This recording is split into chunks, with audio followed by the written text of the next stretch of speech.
양소영 변호사의 상담소 양담소를 찾아주신 여러분 환영합니다. 양소영입니다. 지난달 헌법재판소에서 두 번째 음주운전부터 가중처벌하는 윤창호법을 위헌이라고 결정했습니다. 이로 인해서 현재 윤창호법이 적용되는 수사나 재판 역시 영향을 받을 것으로 보이는데요. 3번 넘게 음주운전을 한 사람들을 가중처벌하는 것에도 공백이 생겼습니다. 왜 헌재는 윤창호법이 헌법에 어긋난다고 판단을 했을까요? 법무법인 승인 양소영 변호사입니다. 네, 지난달 헌재는 재판관 7대2였네요. 7대2의 의견으로 윤창호법에 대해서 위헌 결정을 했습니다. A씨는 지난 2019년 음주운전 금지 규정을 2회 이상 위반한 혐의로 재판에 넘겨졌습니다. 이 사건을 심리하던 법원은 이 법 조항이 문제가 있다고 봐서 직권으로 위헌법률 심판을 제청했습니다. A씨의 사건을 심리한 법원은 윤창호법 조항이 과잉금지 원칙에 어긋난다고 본 건데요. 한 차례 음주운전을 한 전력이 있다는 이유로 상습적인 범행인지 이것에 대해서 판단을 안 하고 가중처벌을 한다. 이게 이제 이유였습니다. 또 윤창호법이 위험운전이나 교통사고 등에 관한 다른 법률보다 높은 수준으로 처벌을 하고 있어서 형벌체계에 어긋난다 이렇게 본 겁니다. 헌재는 음주운전 행위를 가중처벌하는 것은 상습적으로 다른 시민의 목숨을 위협하는 행위를 막는데 그 목적이 있다는 점을 들었는데요. 예를 들어서 처음 음주운전을 한 뒤에 10년이 지나서 다시 적발이 됐다면 이거를 반복적으로 상습적으로 안전을 위협하는 사람이다. 이렇게 보기는 어려운 것이 아니냐 이런 거죠. 윤창호법 위헌 결정으로 재판 중인 사람은 공소장에서 가중처벌이 빠지고 재판이 끝난 사람도 다시 재판을 받을 수 있습니다. 이번 위헌 결정으로 당장 3번 넘게 음주운전을 한 사람들을 가중처벌할 길이 근데 또 없어져서 재판에 공백이 좀 생기기도 한 거죠. 국회가 3회 이상 음주운전자를 가중처벌하는 기존 조항을 없애고 윤창호법으로 대체를 했기 때문입니다. 빨리 좀 새롭게 법을 손봐서 공백을 빨리 막아야 될 것 같습니다. 화나고 답답하고 억울한 당신의 법률 고민 함께 풀어볼게요. 오늘은 백수현 변호사님 함께 하겠습니다. 오늘 변호사님이 오신다고 하니까 양담소 홈페이지에 사연이 올라왔나 봐요. 자, 사연 네. 들어보고 자세히 얘기 나눠볼게요. 저는 결혼 25년 차 주부입니다. 철없던 26세 결혼해서 바로 아이를 낳았죠.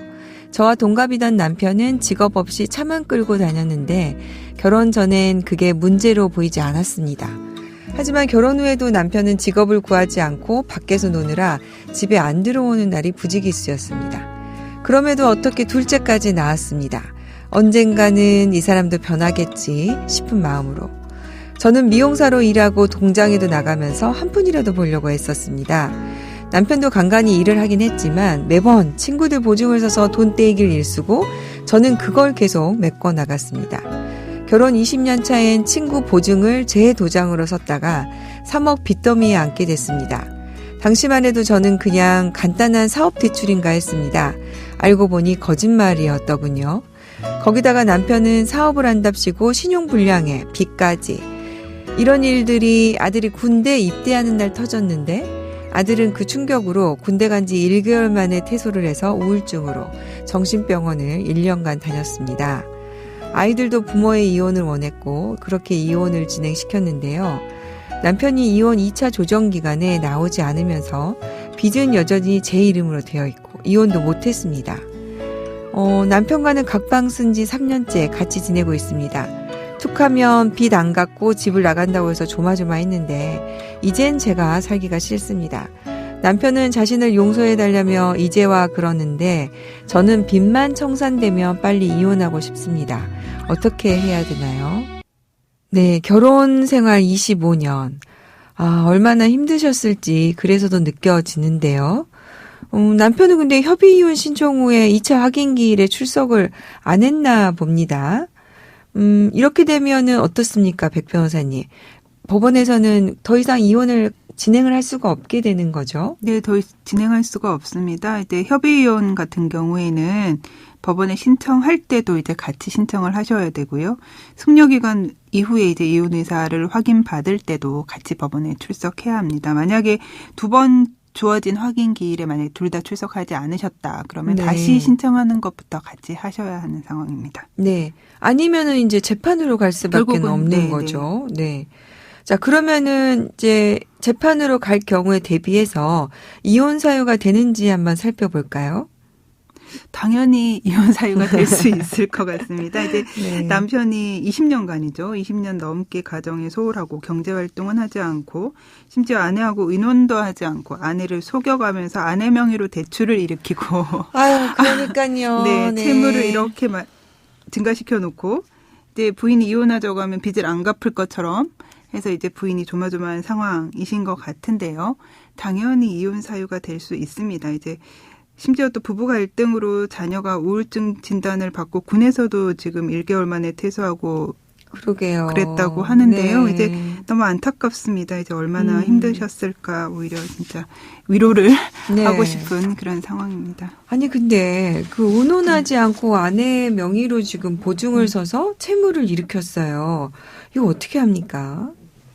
이거 당연히 이제 법적으로 이제 문제가 되는데요. 이제 그거 이전에 지금 부인이 원하시는 거는 이제 이혼하고 싶다 하시는 부분이니까 당연히 이런 부분은 당연히 이제 남편한테 귀책이 있는 이혼 사유다 이렇게 볼 수 있겠습니다. 지금 이제 명의가 부인 채무로 되어 있는데 이걸 남편이 책임지게 하는 방법이 없을까요? 결국 이제 남편이 부인을 속여서 부인 이름으로 보증을 서게 하고 결국 이제 사고가 터져서 보증 채무를 갚고 있다. 이렇게 보이는데요. 이제 결국 실질적으로는 남편 채무다 이렇게 볼 수 있는 거죠. 네. 네. 그 실질적으로 이제 남편의 채무기 때문에 남편이 갚아야 하는 거다. 그리고 만약에 이게 재산분할로 가게 되더라도 결국 남편이 어디 썼는지 알 수 없는 이 남편의 채무는 부인이 같이 갚아야 할 공동의 채무가 아니고 결국은 남편이 갚아야 할 남편의 개인 채무다. 청산 대상이 아니다. 이렇게 볼 여지도 있을 것 같습니다. 어떤가요? 실제로 법원도 이에 대해서 변호사님처럼 이렇게 판단을 할 수 있겠습니까? 대법원은 이제 일관되게 부부 일방이 혼인 중에 이제 제3자한테 부담한 채무에 대해서 네. 일상가사에 관한 게 아니면 원칙적으로는 그 개인 채무다라고 봐서 네. 청산 대상이 아니다라고 보거든요. 이제 그러면은 이제 남편 채무다 이렇게 볼 수 있다는 말씀이네요. 그렇죠. 실질적으로는 네. 남편 개인 채무다. 남편이 갚아야 할 채무다. 이렇게 볼 수 있겠습니다. 네. 그러면은 변호사님 방금 말씀하신 그 일상가사 채무는 어떤 것들입니까? 흔히 이제 생활비죠. 네. 쉽게 말하면 이제 혼인 공동 생활을 같이 이제 해나가는 데 있어서 필요한 생활비, 그리고 자녀들 양육비, 교육비, 뭐 그로 인해서 생긴 채무, 그다음에 뭐 주택 구입할 때 당연히 이제 담보대출금, 그다음 임차보증금 채무, 네. 뭐 이런 것들이 되겠습니다. 그러니까 이런 부분은 재산분할로 서로 나눠야 되지만 그렇지 않은 부분에 대해서는 남편 내지는 부인에게 개인 채무로 봐서 그쪽이 갚아라 이렇게 할 수 있단 말인가요? 실질적으로는 이게 남편 채무다. 네. 그럼 이제 재산 분할을 할 때 네. 이걸 남편한테 갚게 할 수 있느냐 하는 그 문제가 또 이제 그건 또 별개의 문제인데요. 네. 이제 사실 사연에서는 이제 정확하게 나와 있지는 않지만 만약에 이제 빚이 더 많다. 우리가 이제 플러스 마이너스 재산을 다 계산해 봤더니 오히려 마이너스다. 이 경우에 그럼 재산 분할을 할 수 있겠느냐 하는 문제가 있는데 예전에는 이제 총 재산 가액에서 채무를 빼봤더니 남는 게 없다. 이러면 사실 재산 분할을 인정하지 않았습니다. 네. 근데 이제 법원에서 대법원 판례가 바뀌면서 이제 빚이 더 많다, 채무가 더 많다 하더라도 그 채무를 분담하도록 재산 분할을 할 수 있다. 네. 라고 이제 변경이 됐거든요. 네. 그 사연 같은 경우에도 만약에 이제 채무가 더 많은 상황이라고 하더라도 이제 관련 재반 사정 등을 종합하면 채무를 남편한테 분담시키게 재산 분할을 할 수도 있지 않나. 이제 판결이 그렇게 네. 나올 수도 있다는 말씀인데. 네, 그렇게 이제 보고 네. 있습니다. 근데 아니 근데 여기 지금 남편이 신용불량자라고 네. 하고 있어서 걱정이네요. 저도 이제 그 부분이 이제 걸리는데요. 이제 남편이 결국 신용불량자다. 그래서 만약에 이제 아내 지금 현재 보증채무는 아내 명의로 되어 있지만 법원에서 그러면 이거를 남편 명의로 변경해서 남편이 갚아라 한다면 이제 결국은 이제 채권자 입장에서 또 손해가 되니까 채권자가 동의하지 않을 가능성도 있고요. 네. 만약에 그게 다 돼서 그렇다 하더라도 이제 채권자가 동의해서 변경되더라도 사실 남편은 신용불량자라서 갚을 능력이 없는 사람이거든요. 네. 이 경우에 그러면 어떻게 될까 하는 걸 종합적으로 검토해 보면 네. 결국은 이제 채무를 분담시키는 게 남편한테 실효성이 없겠다 하는 이제 조금 안타깝지만 그런 결론을 낼 수 있겠습니다. 그러니까 이게 이제 판결은 남편이 책임지는 걸로 재산 분할이 나올 수는 있지만 실질적으로는 종이 쪽지 판결이 될 수 있다. 안타까운데요. 근데 우리 사연자분은 정말 착하신가 봐요.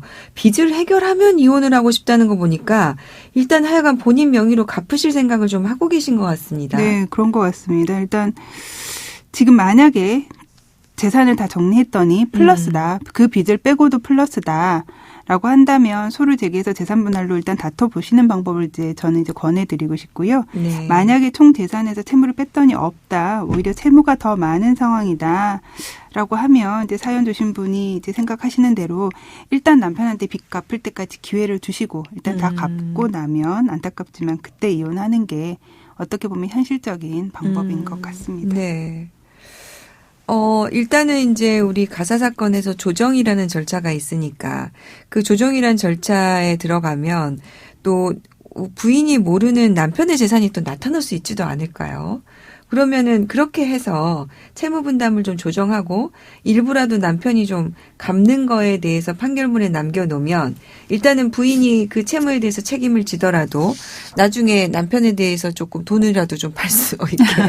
그러면 이제 매우 좋을 것 같은데 네. 아유, 재산이 참. 있었으면 아마 신용불량이 그러게요. 아닐 것 같아서 네 조금 안타깝습니다. 네. 네. 아유, 참 이렇게 변호사들이 상담을 하면서 현실적으로 다 이렇게 잘 해결할 수 없는 이런 사안을 만날 때 변호사들도 참 가슴이 아프고 한계를 좀 느끼는 것 같습니다. 어쨌든 그래도 오늘 우리 백수연 변호사님 주신 말씀이 조금이라도 도움이 되셨으면 좋겠다는 바람을 한번 해보네요. 오늘 백 변호사님 도움 말씀 감사합니다. 네, 고맙습니다. 양소영 변호사의 상담소 양담소는 내일 또 문을 엽니다. 끝곡 이적의 그땐 미처 알지 못했지 들려드릴게요. 양소영이었습니다.